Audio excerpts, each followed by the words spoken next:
Hey guys, Potates here. Today I'm showing off the Fiery Explosions build. This build is all about taking advantage of fire, explosions, and chaos. The build's damage isn't as high as the Poison build, but it's much more tanky. Continuously able to regen its health and outlast its enemies. That being said though, the fire build's damage isn't to scoff at. Able to set off continuous explosions at melee and ranged, while burning enemies alive. So if you love explosions and being nigh unkillable, this build is for you. Boil 'em, mash 'em, stick 'em in a stew. So, what do you need for the Fiery Explosion build? Well, you need 4 pieces of the Warmonger set, and you need 2 pieces of the Machine set. Now, the way I have placed it goes as follows. The first item, the sword, is from the Machine set, and the reason we get this sword is because with each glaive attack, you create a fiery explosion. Now, this is a reliable way to spread fire. Very nice. So, pick this up over priority, over the Marauder item. And now, we also have the dagger from the Machine set. Very simple. The reason we get this one is because it throws an explosion with quick throw every 8 seconds. Now, explosions are what we need for this build. It's a fiery explosion build, so the more explosions the better. So quick throw, being able to explode, spreads the fire. The fire gives you a benefit. Now, the benefits are as follows. Recover 50 health when killing an enemy who is on fire. So you get health when you kill enemies who are on fire, and this build sounds like it'd be very offensive, but it actually is extremely defensive. So while you're on fire with a 4-set bonus, you'll get an explosion appear around your body.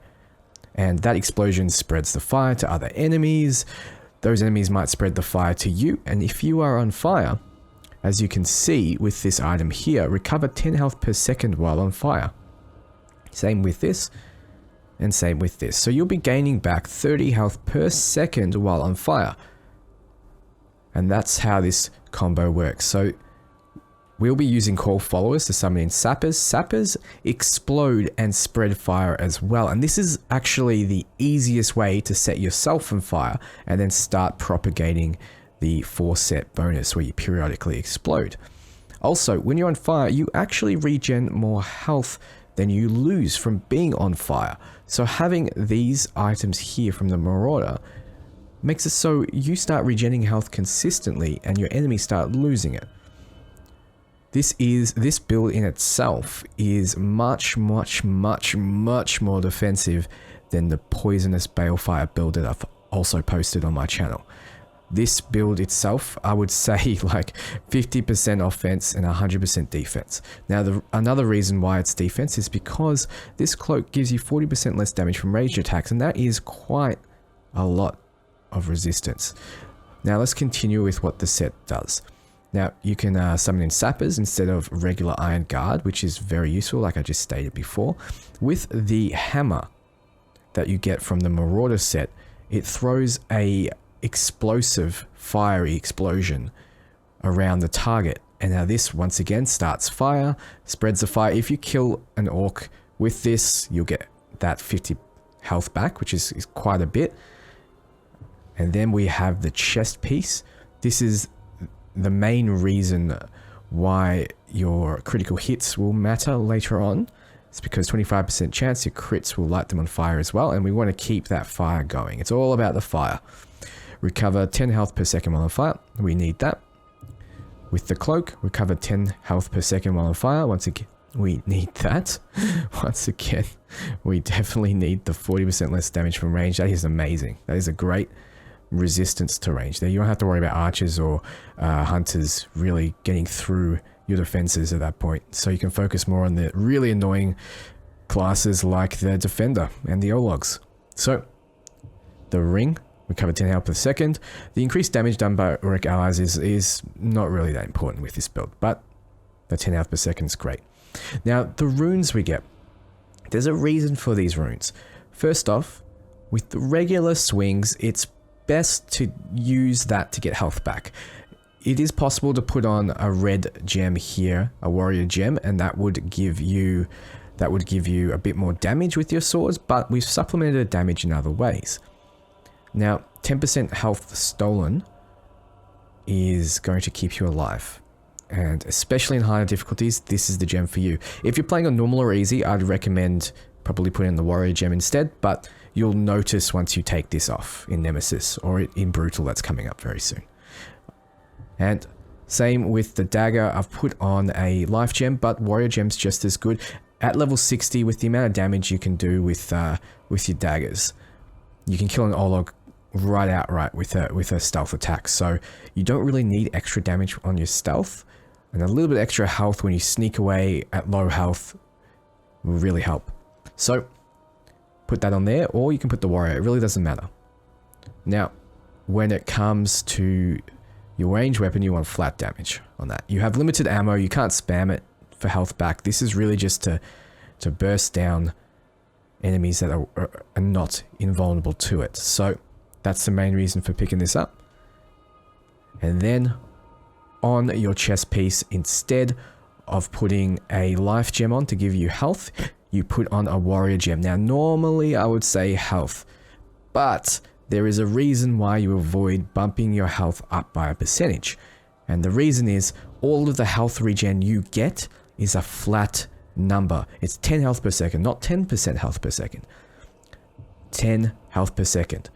And 50 health when you kill an enemy. So you want to keep the max amount of health you have as low as possible, so the regen you're getting is exponentially better for you. Hopefully that makes sense. But if I was to equip a life gem on this, I'd be bumped up by 30% HP, and suddenly this is 30% less effective. So does that make sense? I hope so. So 15% increased damage with all attacks. This will also apply to your fire damage. Keep that in mind. So the fire damage, the explosions, all of that will have a 30% increase of damage because of the 2 warrior gems in your chest piece and in your cloak. Now, it doesn't really matter what you put in the life gem. If you're going around capturing captains, maybe put in a wealth gem here to recruit them 5 levels higher. If you're wanting to supplement your followers, always go for less damage to followers. This is better than more damage. So if I was to equip increased follower damage, with how the math works, just trust me, with how the math works, it's actually better that they have 30% increased health. If you have one that has a 30% increased health and you have one that has increased damage, the increased health one will win. Now, those are for the gems and those are the items. You can hot swap other items in depending on how exactly you want to build this. You might decide you don't want sappers, so you might swap out to something like this. Executions on the captains make your attacks light enemies on fire for 10 seconds. That could be something you want to do, but it's really up to you and how you want to supplement it with certain items. Now, usually I'd recommend an epic item though. So when it comes to skills, let's get straight into it. With execution, you want to use Grim Resolve because this will stop you from losing might when you get attacked. And keep in mind, you will be on fire, or hopefully on fire, majority of the time, and you don't want that fire to start ruining your might. So you gain might when you're damaged in combat instead of losing it. This doesn't apply to like Ologs or other big attacks, you'll still lose might from that, but this is where you want to be, because you don't mind taking a little bit of damage since you have so much regen. And with this build, you'll be very, very tanky. Now, perfect counter. I've gone with Rain of Arrows. The reason being, I never have a problem perfect countering, and I use the hammer quite a lot with this build. So getting some arrows back is really good. Also, you do not want to pick up Fatal Counter. People love talking about how great Fatal Counter is. It's not with this build, because you want to spread fire. You want all those grunts to be on fire. You want them to be running around, spreading it to their friends. If you kill grunts, you lose your battery. The reason I call grunts batteries is because they charge up your might. When they're dead, they don't charge up your might. You need them around. Grunts are easy to kill. Explosions propagate off of them. You need them around. There is the argument that, yeah, kill them and then they'll explode. Sure, but then you miss out on all that might. You miss out on them running around spreading the fire. Not necessarily a good ability. Though, at the end, it's personal choice. It's not going to impact your build that much. Now, move on to Critical Strike. Reprisal.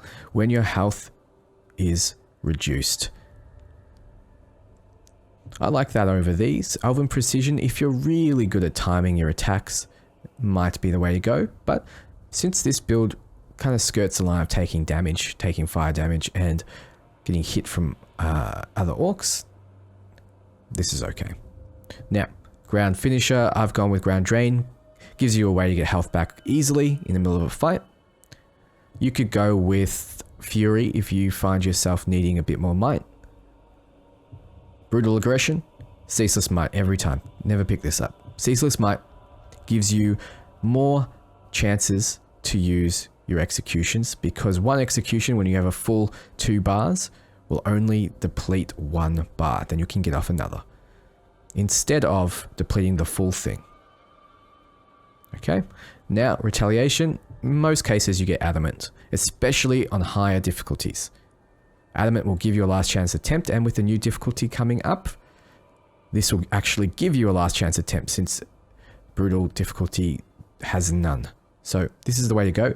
If you find yourself not dropping to your knees that much, you know, maybe you might want to pick up Vengeful Drain or Burst of Might, depending on how exactly you want to play, but usually Adamant. Okay, Elven Agility, get Silent Runner. It just helps you get around better. You don't alert everyone to your presence. You can get the Spectral Dash, but it does consume focus. Keep that in mind. Then you have Brutalize. Brutalize, 100% Unyielding Ferocity. This is the way to go. You already scare off enemies. You don't need even more to be scared. You're fine. Remember, you want some grunts around you. They will help fuel the combinations of your items and your abilities, okay? Unyielding Ferocity is the way to go. It will give you a lot of might and it will increase your hit streak. Poison Tendril. I use Proximity Trigger. This is personal choice. You can use Bursting Toxin. You can use Contagion, depending on how you want to play. I use Proximity Trigger because it's some shenanigans.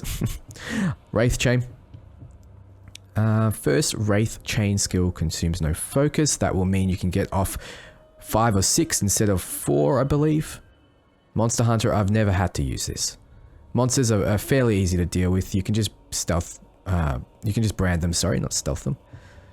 Now, Deadly Spectre, I rarely use this ability, but get Spirit Drain. It'll dominate for you. Now, Death Threat, depending on what you want to do. Worse Than Death is great if you want to break their minds and you want to reduce their level severely. Vow of Violence is good if you use a lot of Death Threats. Right now, I just got on Vow of Violence because I do not want to reduce their level by 12. I want to reduce their level by 5. Okay. Detonate. Now, usually I would go Bursting Toxin, but with this build, you want to get up close to things you are damaging with fire. You want the fire to hit you. So, I upgrade to Spider Song instead. Spiders will poison their enemies. Poison enemies, which then get burnt, will start propagating Balefire, which is a lot of fun. And it still makes you regen if you've caught on Balefire. So, works very well. Freezing Pin, get Savage Ice. Usually the best out of all of them. There will be a lot of Olog captains you run into and a lot of Ologs that you run into, and being able to pin them down and keep them out of the fight is valuable. Bird of Prey, get Talon Strike. I don't think I've ever used Eagle Sight. It just, you don't need to Legolas it up really. You get enough focus at later levels. Talon Strike lets you get around a lot faster. Use it. Mighty Shot. Your ranged attacks with this build already propagate fiery explosions when you charge the hammer. So, what is the point of another fire explosion? So you upgrade to Venom. The reason you do this is because, once again, I'll state this again because I stated this in another video and people still told me off for putting Venom on a build, or told me off for putting Fire, sorry, on the Poison build. But you want some diversity in your build. With Venom, you already do the Fire Explosion with the range attack. So putting Venom on it means you can start propagating Balefire effect, which does a lot more damage to enemies, and you want to be able to do that. So this will guarantee you get some Balefire off. So upgrade to Venom. Shadow Strike, it's a toss-up between Shadow Dominate and Shadow Strike Pull. You've got to switch in which you think is more effective given the situation.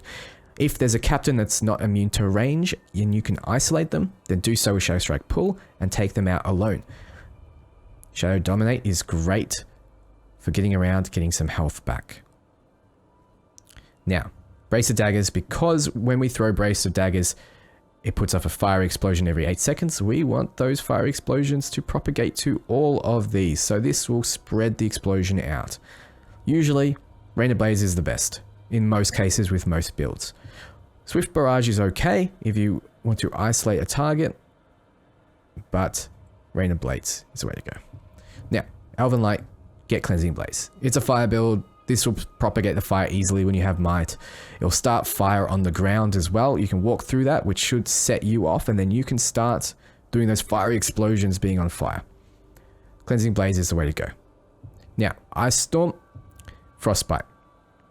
Frostbite will mean you always will land a critical strike at the end of the flurry, which will burn your target. If it's a captain, great. If it's a grunt, they will burn, their corpse will be on fire, it should start propagating it. And by the way, that's a chance. If there's a chance on critical to set them alight. It's not a guaranteed thing. Now, Consume. I've gone with Chain of Souls because I like chaining consumes to grunts, which will inevitably dominate them all. Though you can do it for Wrath and you can do it for Ologs. You can swap in what you need. Treasure Hunter, I've got it on Prospector because I like getting gems. But the way to go is to get Mindbreaker, which increases domination speed, lets you capture those captains a lot faster. This is really just good for any build. Raise the Dead, I've gone with Death Toll, but you swap in what you need depending on what's around you. Undying Beast and Undying Loyalty. The thing is, we won't really use this over using Elven Light. Really, it's about doing damage with fire and taking advantage of fire that's around you. Raising troops isn't really what you need to do with this build. Caragor Rider, Beastal Rage. It's almost always good to get Beastal Rage because you can just continuously howl. Howling will summon Caragors around you. You'll have more beasts. You'll have more fun. Okay, Graug Rider. Same thing. Basic attacks increase more might. You pretty much get this every single time. It's better than Executions restore more health, because this will let you get more executions off and restore more health anyway. Also, those executions are instant kill and do a lot of damage, so this is better in every way. Call Mount. You can pick Dire Caragor, Graug Call, or Drake's Song. Drake's good because you propagate fire around you. If you can pick that up early, pick it up early. If not, these are just as good. Remember, you won't really be using these. If you can though, have that dragon out, spitting fire everywhere because it works very well with your build. Shadow Mount. I've gone with Caragor Breaker. I don't think I've used Packmaster more than once or twice through over 200 hours of gameplay. Usually don't need to use it. Caragors aren't that much of a problem when you're mounted, and it's very rare to find a lot of them in an area together, and if so, your Dire Caragor will dominate them anyway. Dragon Rider always takes less damage from attacks because this will apply even if you're not on the Drake, and most of the time you're not going to be on the Drake. This will make it so you sacrifice health to do a bit more damage, but the thing is, Drakes don't have that much health. They are very easy to take down. You do not want to pick this up. Drain, get Domination though. If you really find yourself lacking with arrows, then get that. Bright Lord's Wrath if you really like to use Wraith attacks. Now, sorry, not Wraith attacks, Elven Rage. Spectral Glaive, this is important because it works with your sword. Your sword will create explosion every time the glaive hits. So what you want to do is you want to pick up Deadly Striker because this will continuously make explosions when you double charge the glaive. It's a very good attack, and you're probably using this more than sword attacks with this build. I usually don't use glaives, but with this build I use glaives quite a lot. explosions will start setting off fire, and fire will start setting off your abilities. Keep that in mind. Ring Wraith, flaming weapons, pretty obvious. They'll hit with fire. Fire works with your abilities. It's all about that fire. Shadow Strider, Hammer of Eragon, every time. Amazing ability. Being able to freeze is great. Being able to vault over and keep something locked down is amazing. Waters of Lorraine. Some people complain that I say that Hammer of Eragon's the best. You guys are welcome to your opinions, but this doesn't use focus. This does. Okay? Yes, you can get behind defenders with this if they become vault proof, but then they will turn around within 0.5 seconds, sorry. So you might get one attack if you're lucky. This is not as good as Hammer of Eragon. Eagle's Eyrie, this is okay for certain builds. If you're building around this, fine. Most of the time pick this up. It works so well with Ice Storm. Now, Core Followers, Iron Guard, this is core on the build. This will summon in those sappers, and those sappers will explode, hitting you. When it hits you, you'll be on fire, you'll start exploding, guaranteed. This is the best way to set yourself on fire. And also, sappers are damn cool. Now, Dominate Captain, I go with Enraged Followers, but doesn't really matter. Lifeblood is just as good. Destroy Followers I only use if I want to kill a captain that I own. That's annoying me, or I want to get some gear that he has. Alright, so that is the skills. Now, let's do a little bit of gameplay, shall we? Alright, we have the Pain Seeker here. Let's start the fun, shall we? Here come the sappers. Blowing everything up. They hit me. I'm now on fire. Notice how I'm taking absolutely no damage. The Pain Seeker is now taking continuous fire damage from me as I explode every time I tick some fire damage. Watch this. Almost no attack he does against me since he's fiery will damage me. Show off. Explosion.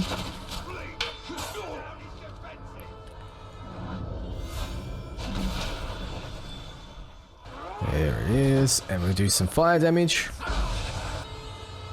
Now watch our health go up. Bang. And watch our health. Bang. Oh, I don't have much health. Now I do. Very tanky build. Now I am on fire. I can just walk up to orcs. That's the end of the video, guys. I appreciate all the support, so remember to comment, like and subscribe if you liked the video, and join my Discord if you want to keep up with the latest news and talk to me directly. I'm Potates, and see you soon.